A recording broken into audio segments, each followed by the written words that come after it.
Buck's friends spill all about his addictions and his love of black men. They're not friends, are they, if they're spilling it? Alan Dershowitz sues CNN for millions. Speaking of millions, what's Barron Trump's net worth? Did White House staff catch the COVID? And lastly, do rich people have a plan for their wealth if Biden gets in? Welcome back to the Daily Facts. Let's get right into it. So we all know Ed Buck, right? Ed Buck was a Democratic donor. He was good friends with the Clintons, Hillary Clinton, and, he just ran with the Democratic crowd. So he's out there. We all know that he's languishing right now in jail. He's in a holding detention place awaiting, I guess, a trial. But let's get into this. This is from Mail Online. Ed Buck's friends tell how the Democratic donor got addicted to drugs and reveal his love of black men. Ahead of court appearances as activist reveals excerpts from victim's diary. Now, we don't really want to make light of his love of black men because black men have died in his home due to his love of them. So let's read these bullets. Buck, 65, has pleaded not guilty to distributing methamphetamine, resulting in the deaths of Tony Dean in January 2019 and Jamel Moore in 2017. Federal prosecutors say Buck preyed on vulnerable gay men and pressured, mostly black from what I can see, and pressured them to let him inject them with drugs as part of a sexual ritual. Now friends have detailed how his personality changed amid drug addiction. Well, I would say anybody's personality would change when they're in the middle of a drug-induced whatever. Activists who obtained Moore's diary also shared the journal for the first time. One former friend said Buck had told he liked his men stupid. Well, I don't think he's all that bright, frankly. All right, let's get into it. Ed Buck's former friends have revealed how the Democratic donor became addicted to drugs and detailed his love of black men ahead of a court appearance over 2 deaths at his West Hollywood apartment. Now, let's just stop there. I'm not sure why this person had 2 deaths in his home. It should have stopped with 1. I mean, we know that the first one should have never happened, but how are you going to have 2 people die in your home and there not be some kind of thorough investigation? And I don't know if there was, but obviously there couldn't have been a good, thorough investigation. The Democratic donor has pleaded not guilty to distributing methamphetamine, resulting in the deaths of Tony Dean in January 2019 and Jamel Moore in 2017. Federal prosecutors say Buck, 65, preyed on vulnerable black men and pressured them to let him inject them with drugs as part of a sexual ritual. Buck is also charged with providing meth to 3 men, including 1 who overdosed. Wow. Now, former acquaintances and friends have detailed how Buck's personality changed after he got addicted to drugs. The activist who obtained Moore's diary has also shared the journal for the first time with a New York Times reporter. One former friend, known as M, told the paper Buck had told M's then husband, "That's a nice looking black man you've got on your arm," after commenting that another black man they had seen with his type. Buck is said to have replied to M, "Yeah, but I like him stupid." Like you, right, Buck? Because you're stupid while you sit in jail for injecting these black men with whatever concoction you came up with. I would have to say you're stupid. Oh, this is Buck then, right? Looks healthy. And this is Buck now. He looks like a skeleton. Former friend Charlie Harrison said, Buck always had a penchant for black guys. There was one guy he spent a lot of time with, but then it was, as Buck said, mostly meaningful relationships by the hour. Wow. Okay. The Democratic donor has pleaded not guilty to distributing methamphetamine, resulting in the deaths of Tony Dean in January 2019 and more in 2017. I mean, I guess he liked them younger and older, because these two are clearly two completely different generations. All right, well, we get the idea. Ed Buck with Hillary Clinton in one of his Facebook photos posted in September 2015. I mean, this guy is, this is the mayor, four-time mayor of West Hollywood, John Duran, said Buck's personality changed when he started taking drugs. Well, did you try to do anything? Okay, so enough of Ed Buck.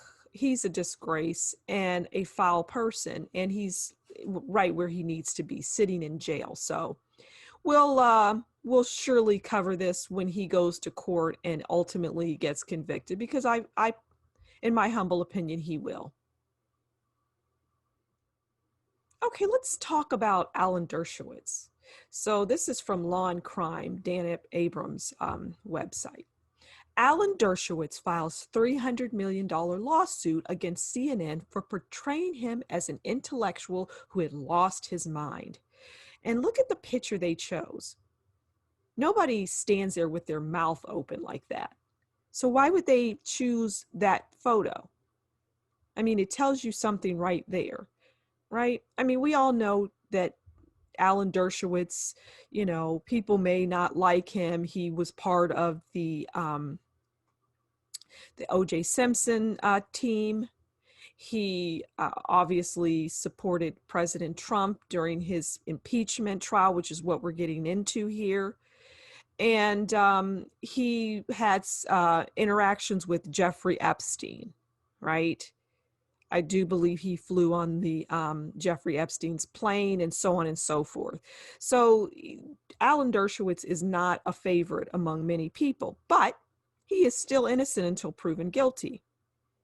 So let's get into this article.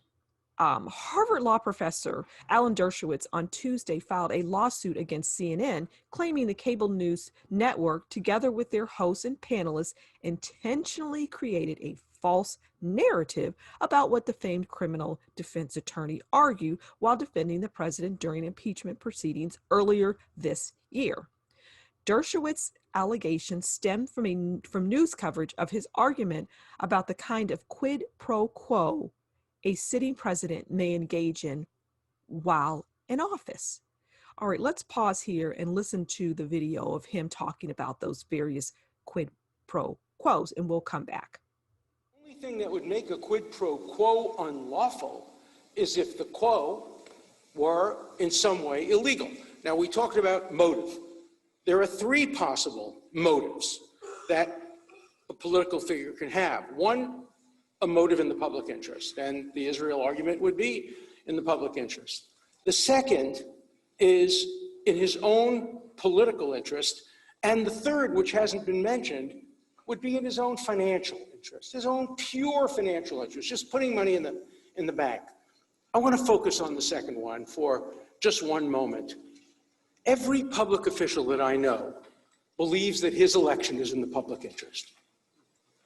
And mostly you're right. Your election is in the public interest.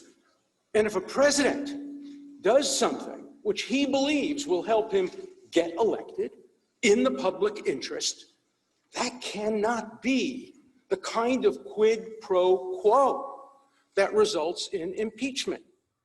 Okay, so you heard Alan Dershowitz in his own words, it's coming from his own mouth, about the quid pro quo and the three ways in which a president can use it.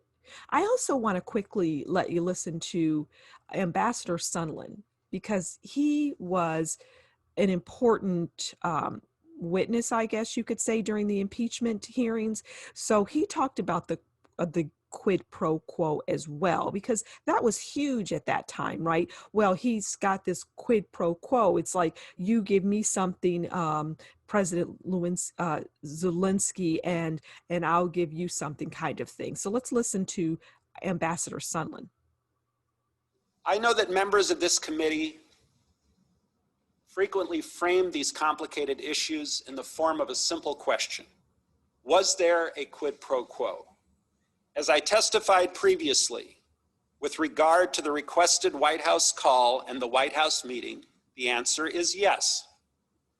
Mr. Giuliani conveyed to Secretary Perry, Ambassador Volker, and others that President Trump wanted a public statement from President Zelensky committing to investigations of Burisma and the 2016 election. Mr. Giuliani expressed those requests directly to the Ukrainians, and Mr. Giuliani also expressed those requests directly to us. We all understood that these prerequisites for the White House call and the White House meeting reflected President Trump's desires and requirements. Within my State Department emails, there is a July 19th email. This email was sent to Secretary Pompeo, Secretary Perry, Brian McCormick, who is Secretary Perry's chief of staff at the time, Ms. Kenna, who is the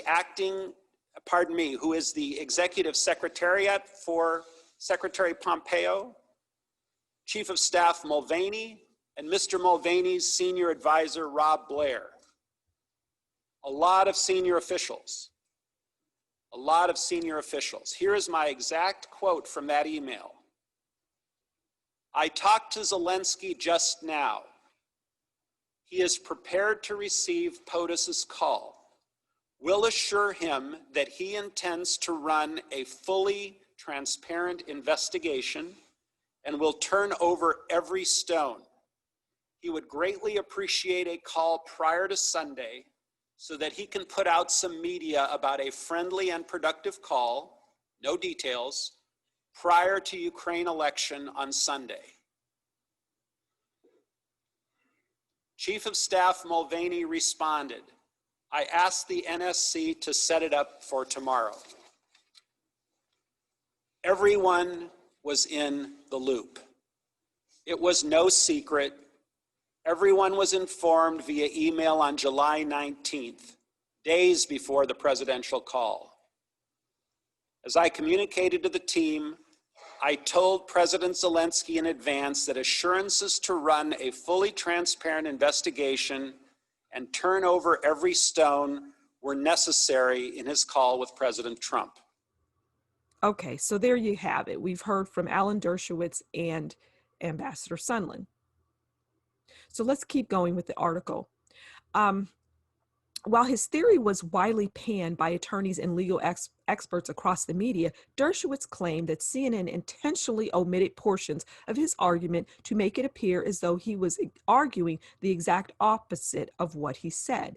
And I am sure that they did that. I'm sure they did that because they take things out of context all the time. CNN, they do these things. The specific exchange at the crux of the controversy came when Senator Ted Cruz, Republican of Texas, asked Dershowitz if it mattered whether there was a quid pro quo arrangement in Trump's dealings with Ukraine. The only thing that would make a quid pro quo unlawful is if the quo were in some way illegal, Dershowitz responded, saying there were three possible motives a political figure could have for their conduct: a motive in the public interest, a motive in his own political interest, and a motive in his own financial interest. And we heard those words coming from Alan Dershowitz in that clip. All right, so we know what has happened here. We know that he's suing because they've taken things out of context, right? So in relief, Dershowitz is seeking $50 million in compensatory damages and $250 million in punitive damages for a total of $300 million. Dershowitz told Law and Crime in March that he was thinking of suing CNN because CNN doctored the truth. Okay, the defamation lawsuit against CNN comes at a time when Dershowitz is locked in a defamation lawsuit with Virginia Roberts Giuffre, who claims Dershowitz's Former client Jeffrey Epstein forced her to have sex with Dershowitz when she was a minor. Dershowitz has denied the allegations, saying Gouffre is a liar and that they have never even met. Okay, well, there you have it.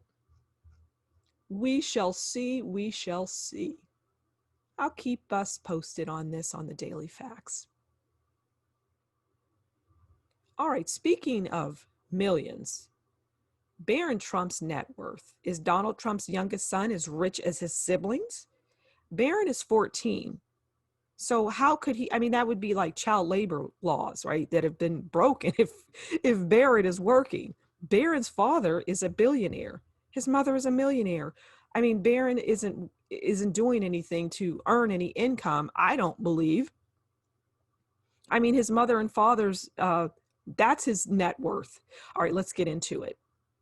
Barron Trump has continued to become the face of many headlines recently. Following his appearance at the Republican National Convention, the 14-year-old Trump has remained the talk of the town because of his towering height.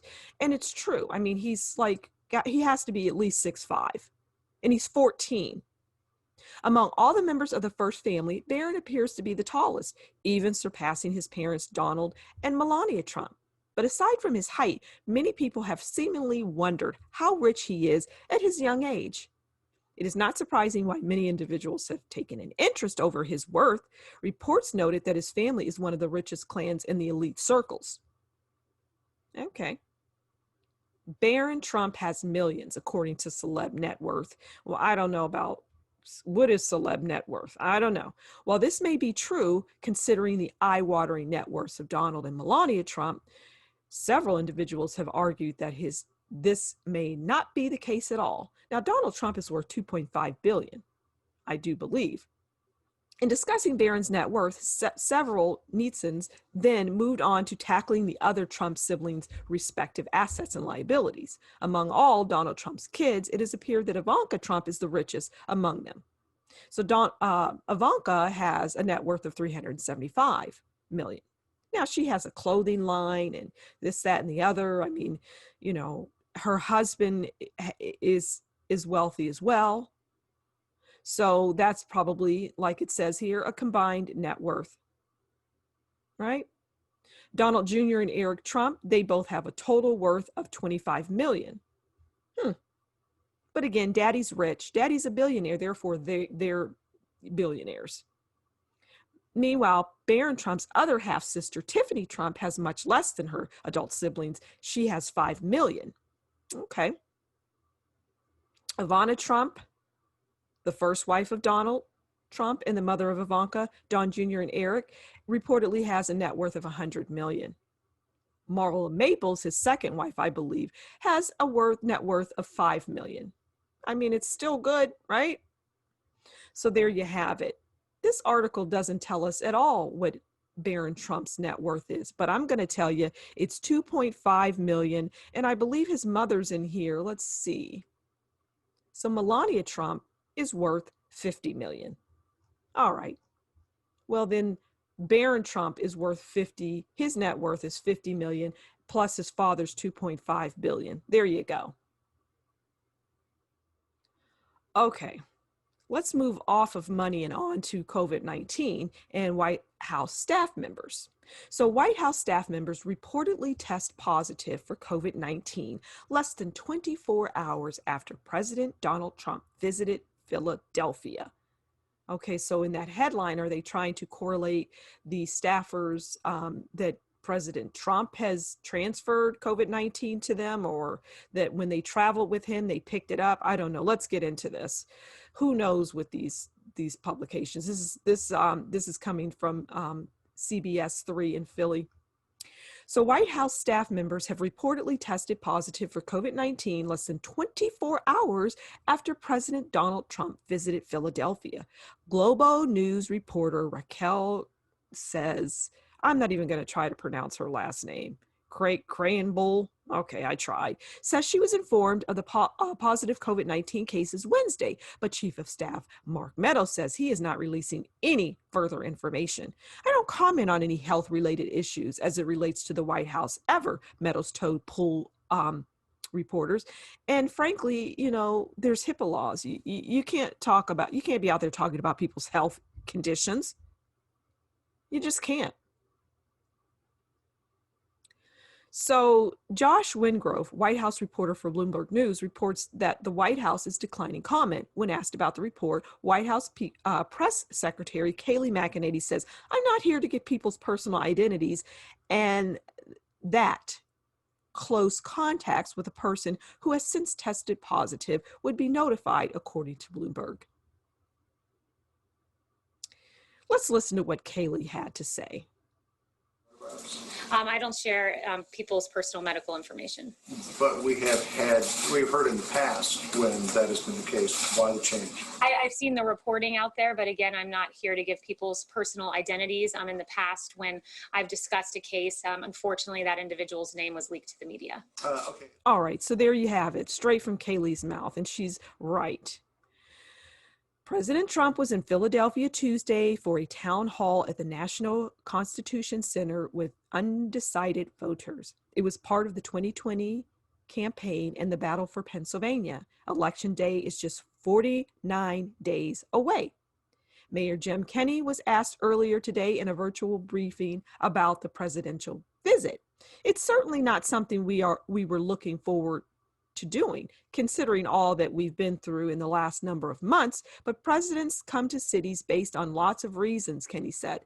The other thing that's a little frustrating is it costs us a lot of money and we're not reimbursed for it, and it does have to reorder our police presence in areas where normally they would be as heavily needed. Well, this is precious cargo, President Trump, right? We want him to be safe. So in his tweet, he said, "Great to be back in Philadelphia. Thank you, Pennsylvania. See you again soon, MAGA." He's got some Philly steaks in front of him. I love it. Oh, they look good too. So there you have it. And you know what? Just because someone tested positive doesn't mean they're going to become ill. I mean, there's probably a lot of people walking around with COVID-19 and don't even realize it, but I digress. There you have it. There you have it. Okay, well, we know that wealthy people and Joe Biden go hand in hand because Joe Biden is wealthy, right? We know this. He's been in public office for many years. I don't know if he ever had a regular job. I'm not sure, but he's been in public office. I think it's said 44 to 49 years. How does one amass so much wealth?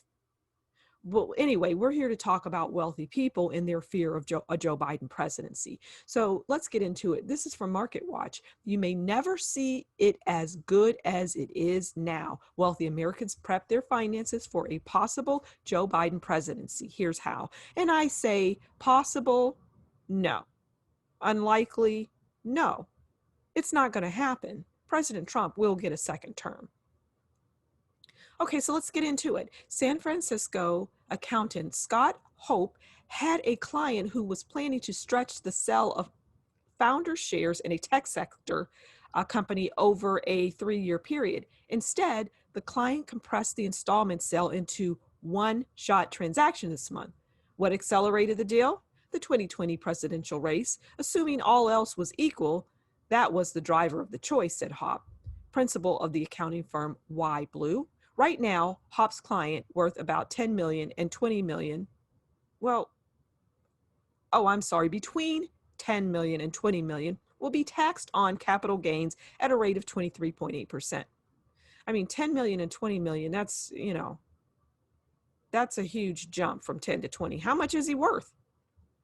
If Democratic candidate Joe Biden beats President Donald Trump and Democrats retain the House of Representatives and flip the Senate, okay, so you're asking for a miracle here. That client could have potentially been staring at 39.6 tax rate on 2 out of the installment sales 3 years. Well, we want the House of Representatives to be Republican, and we want the Senate to be Republican. End of story, full stop, right? So Biden's tax proposal would put the marginal rate for top earners back to the Obama era 39.6 rate from the current 37 rate. That 39.6 rate would apply to the capital gains of people who earn more than 1 million. In one aspect of a tax proposal where the top 1% earners would pay for about 80% of the increase in taxes, according to a budget model from the University of Pennsylvania's Wharton School of Business. You know, $1 million is a lot of money, but you can't rest on your laurels there because 1 million isn't going very far, especially in this day and age. Right? So I guess at the end of the day, people are fearing Biden. Americans will inherit $765 billion this year in gifts and bequests, and the sum will generate $16 billion in taxes, according to a New York University law professor who says that that's a 2% effective tax rate. Trump's 2017 tax cuts and jobs Act elevated the threshold when the 40% federal gift and tax exemption stops working. Starting in 2018, the exemption level went from 5.45 million to 11.4 million for individuals, 22.8 million for married couples, and is indexed for inflation. The provision ends in 2025, but observers say Biden wants to end it a lot sooner and bring the estate tax back to its historical norm. Biden wants to end the so-called step-up in basis. This is the tax rule stating that if an heir sells an inherited asset like 7,000 shares of Apple, capital gains taxation on any future sale is pegged to an asset's value at the time of inheritance, not the original purchase. If an asset appreciates greatly over time, the setup in basis saves an heir plenty in capital gains. Well, you know, we know how greedy Democrats, I almost said Republicans, and they're not, how greedy Democrats are and how unwilling they are to giving people money. I mean, hence the debate, the holdup with the stimulus package, Nancy Pelosi. If you're so loving and caring for the American people, then why are you holding that up? Remember when President Trump gave us I can't remember what it was. Maybe it was tax cuts. And she had the audacity to say it's crumbs. You know, who are you, Nancy Pelosi? Crumbs? You can tell how disconnected these people are. All right. Thanks for stopping by the Daily Facts. Do like, share, subscribe, and leave a comment below. Bye.